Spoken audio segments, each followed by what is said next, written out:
Salut et bienvenue sur la chaîne YouTube du cabinet LDJ SARL. Aujourd'hui nous parlerons des vices du consentement lors de la formation d'un contrat. Alors n'oublie surtout pas de t'abonner, d'aimer et de partager cette vidéo. C'est fait? On commence. Le consentement est un élément fondamental dans la formation des contrats en droit. Pour qu'un contrat soit valable, il est impératif que le consentement des parties soit libre et éclairé. Cependant, plusieurs facteurs peuvent vicier ce consentement, rendant le contrat potentiellement invalide. Les principaux vices du consentement sont l'erreur, le dol, la violence et l'abus de faiblesse. Examinons ces concepts et leurs conséquences sur la validité des contrats. Grand A. La définition et les types d'erreurs.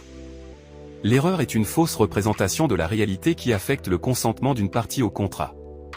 En droit ivoirien, pour qu'une erreur soit prise en compte, elle doit remplir certains critères, à savoir erreur sur les qualités essentielles de la prestation, c'est-à-dire tromperie sur une caractéristique déterminante du bien ou du service objet du contrat. Aussi l'erreur sur la personne, rare dans les contrats, mais pertinente dans les contrats intuitu personae, raison de la personne. Grand B. Les conditions de l'erreur. Pour entraîner l'annulation du contrat, l'erreur doit être déterminante, autrement dit elle doit être la cause principale du consentement. Aussi et doit être excusable, une erreur inexcusable, commise par une personne normalement prudente et diligente, ne peut être invoquée. Partie 2. Le dol. Grand A. La définition du dol. Le dol est une tromperie volontaire visant à induire l'autre partie en erreur pour obtenir son consentement. Il se manifeste par une manœuvre frauduleuse, soit des mensonges, tromperies ou dissimulation intentionnelle. Aussi, par la réticence dolosive. Silence sur une information déterminante pour l'autre partie.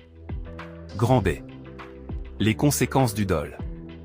Le dol, lorsqu'il est prouvé, entraîne la nullité du contrat. La partie victime peut aussi demander des dommages et intérêts pour le préjudice subi. Partie 3. La violence. Grand A. La définition de la violence. La violence comme vice du consentement se produit lorsqu'une partie obtient le consentement sous la contrainte. Cette contrainte peut être physique, c'est-à-dire des menaces de violence corporelle. Peut être aussi morale avec des menaces portant sur les biens ou la réputation.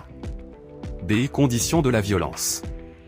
Pour être reconnue, la violence doit provenir d'une partie ou d'un tiers, et être déterminante du consentement dans la mesure où la partie n'aurait pas consenti sans la menace.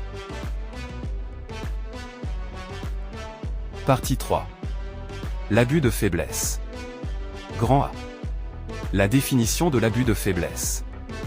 L'abus de faiblesse est l'exploitation de la vulnérabilité d'une personne pour obtenir son consentement à un acte juridique qu'elle n'aurait pas accompli normalement.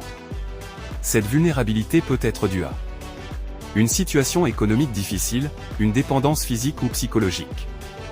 Mais peut être due aussi à une ignorance ou une expérience particulière. Grand B. La sanction de l'abus de faiblesse.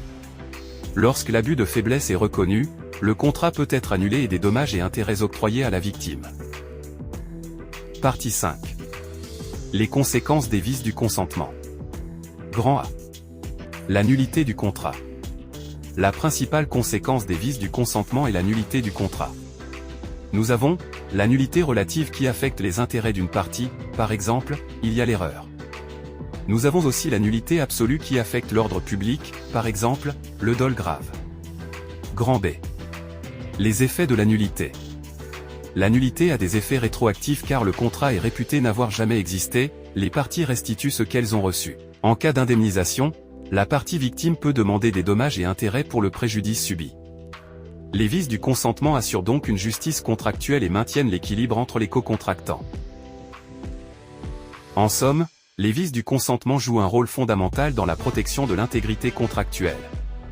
En reconnaissant et en sanctionnant l'erreur, le dol, la violence et l'abus de faiblesse, le droit garantit que les contrats reposent sur un consentement libre et éclairé. Ainsi, ces mécanismes juridiques assurent une justice contractuelle indispensable à l'équilibre entre les parties et à la préservation de la confiance dans les relations juridiques.